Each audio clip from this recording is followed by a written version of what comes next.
Hello everyone, wish you a wonderful day. Today we're going to explore how one quiet business move can corner Diep and Jame until they must choose, bow in silence or break the trap with the law. If you enjoy it, don't forget to subscribe so you won't miss the next episodes. Morning arrived soft, almost kind. Diep opened the door to her small workspace the way she always did. Slowly, carefully, like someone who had learned that peace is fragile and must be handled with clean hands. Sunlight slid across the floor, the air smelled like paper, tea, and yesterday's hard work. For a moment it felt normal. Then she checked her phone.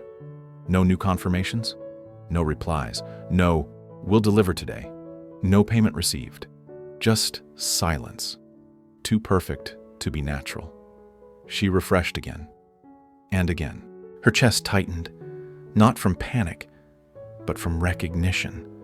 This was the kind of silence that didn't happen by accident. A knock came at the door.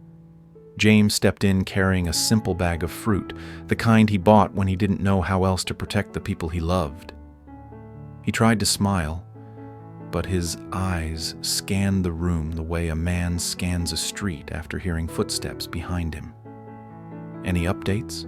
he asked gently. Diep shook her head. "It's like they all disappeared." Jame walked to the desk and looked at the list of orders Diep had written the night before. Her handwriting was neat, patient, the handwriting of someone who believed tomorrow would still come. But today, tomorrow was being blocked. He didn't say Mr. Phat's name out loud. He didn't need to. Because in their world, pressure never announced itself. It arrived like weather, quiet at first, then it covered everything. Diep's phone buzzed. An email notification popped up, short, formal, cold. Due to risk evaluation, all transactions will be temporarily suspended. Diep's fingers went numb. Suspended? What does that mean? Jame took the phone, reading slowly. He didn't rush. He didn't want Diep to see fear on his face. But fear was there. Because temporary could last long enough to destroy a life. Diep whispered, "They can do that?" "They can if someone paid to make the risk look real," Jame said. Diep stared at the screen. Her first thought wasn't herself. It was the people who depended on her. The workers, the small suppliers, the family that waited at home for a week's wages. Her voice dropped. "If I can't pay, I'll be the one who hurts them." Jame's jaw tightened. This was the trap. Not a fist to the face, a hand around the throat of a daily life. He stepped closer. "We'll fix it." Diep tried to breathe. Try to be strong, but strength has limits when the ground under your feet is suddenly removed. Then, Jame's phone rang. Unknown number. He answered, and his eyes went still. A voice came through, smooth, polite, like a man speaking at a dinner table. "Jame," Mr. Phat said, "bring Diep. I want to talk." No threat, no shouting. That was what made it dangerous. The cafe Mr. Phat chose was quiet, clean, and expensive in a way that didn't need decoration. The kind of place where people whispered, not because they were afraid, but because they respected power. Diep sat beside Jame. Her hands were folded, her face was calm, but her heartbeat wasn't. Mr. Phat arrived alone. He didn't look like a villain. He looked like someone's father. Someone's successful businessman. Someone who believed the world was a spreadsheet and human hearts were just numbers that didn't know they were being calculated.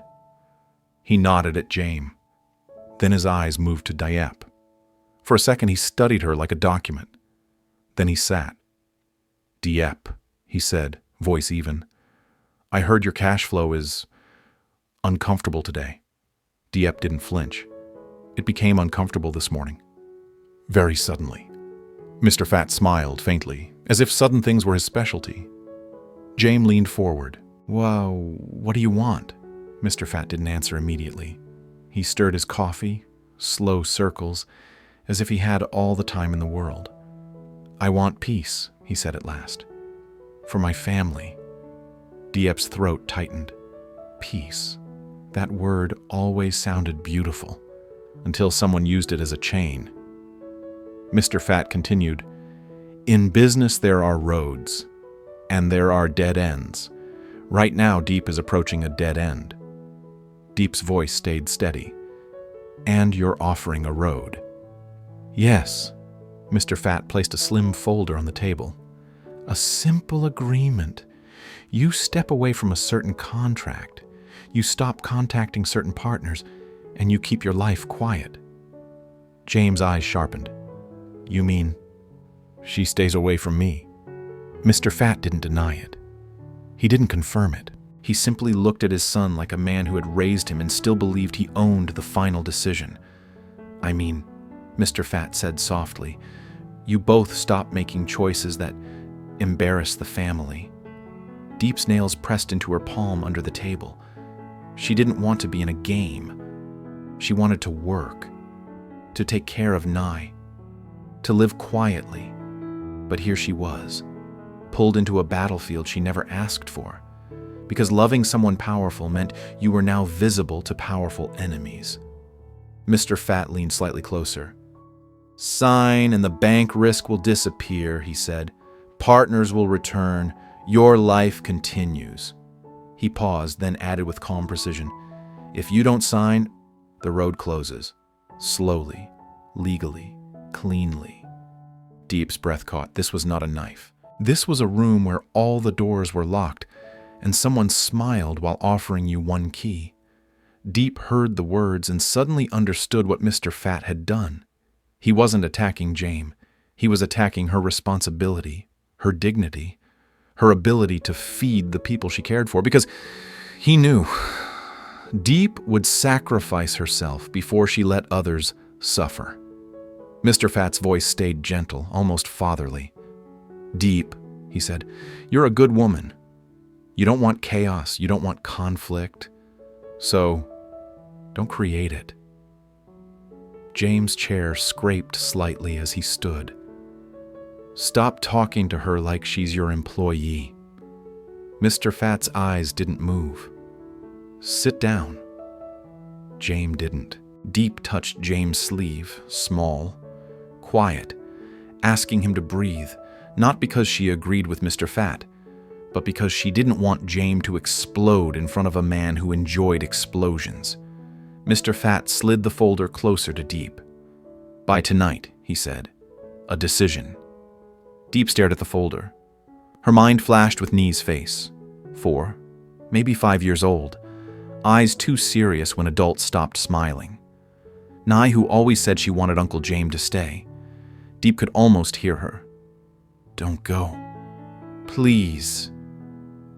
Diep's voice barely trembled, but it did. "You're using business to force a personal choice." Mr. Phat nodded once. "Everything is connected. You should know that by now." Jame's hands clenched. "This is coercion." Mr. Phat finally looked at his son with something close to disappointment. "And you," he said, "are still naive." They left the cafe without signing. Outside, the sunlight felt harsher, like it was exposing everything they didn't want to admit. In the car, neither of them spoke for a long time. Diep stared ahead, jaw tight. Jame drove with both hands on the wheel, as if holding the car steady could also hold life steady. After several minutes, Diep whispered, "I'm sorry." Jame's eyes flicked to her. "For what?" "For being the easiest target." Jame shook his head hard. "No, I'm sorry I brought you into this." Diep swallowed. "I don't blame you." But a quieter thought sat behind her words. Love can be warm, and love can be used as a weapon against you. That was the cruelest part. Back at home, Jame didn't rest. He opened his laptop. He made calls. He wrote down names, dates, times. Patterns. Diep watched him from the doorway, seeing the man she loved turn into a soldier again. "Jame," she said softly. He looked up. She saw exhaustion behind his eyes, an exhaustion that came from being someone's son while also trying to be someone's protector. "I don't want you to destroy yourself," Diep said.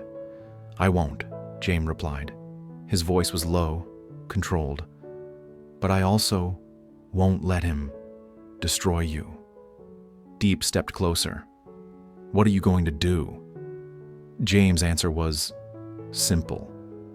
"The law." Diep blinked. "The law?" Jame nodded. "He can pressure partners, he can freeze lines, but if he's manipulating the market through threats, through coordinated actions, through coercion, there are laws for that." Diep's lips parted, fear rising again. "And if you fight him like that, he'll come back harder." Jame's eyes didn't soften, but his voice did. "I know," he said. "That's why I need you to trust me." Diep held his gaze. Trust wasn't the problem. The problem was the price of trust. Jame continued, "I will document everything. I will involve the right people. Quietly, cleanly, not emotion. Proof." Diep took a shaky breath. "And if he hurts you?" Jame stood, walked to her, and held her hands the way he did when he wanted her to feel the truth without hearing fancy words. "He can't scare me more than the thought of losing you," Jame said.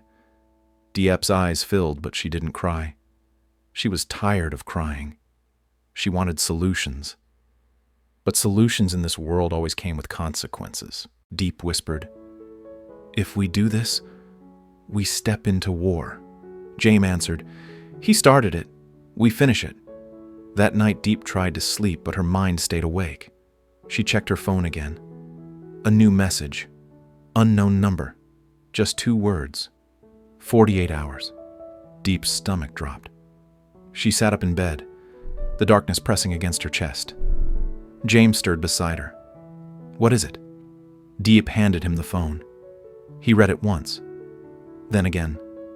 His expression didn't change, but something in his eyes turned colder. Diep asked the question that hurt the most. "Will this counterstrike make Mr. Phat strike harder?" Jame didn't answer immediately.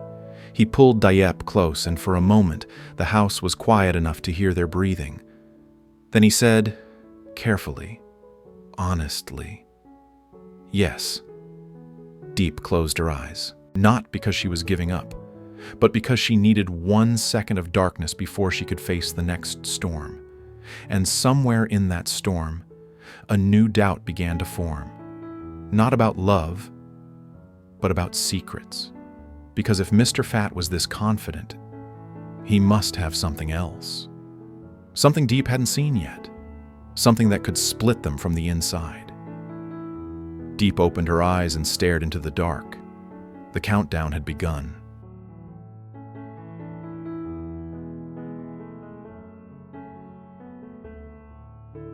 Tập này đã đẩy Diep và Jame vào tình huống căng thẳng nhất khi Mr Phat gọi Jame gặp riêng vào bữa tối hậu thư, đổi bình yên lấy im lặng. Ông yêu cầu Jame ngừng chống đối, ngừng điều tra và phải yêu trong bóng tối để đổi lấy sự yên ổn. Cao trào bùng nổ khi Mr Phat lạnh lùng tuyên bố: "Nếu con chọn Diep, con sẽ mất đi một thứ rất quan trọng." Jame phản kháng, từ chối ký bất kỳ thỏa thuận nào. Nhưng Mr Phat tung ra một bằng chứng ghi âm giọng Jame từng nói "đừng nói cho Diep biết", khiến Jame hiểu rằng niềm tin của Diep có thể bị bẻ gãy. Về nhà, Diep nhìn thẳng vào Jame và bắt đầu nghi ngờ: "Anh còn giấu em chuyện gì nữa không?" Kết thúc đầy bất an.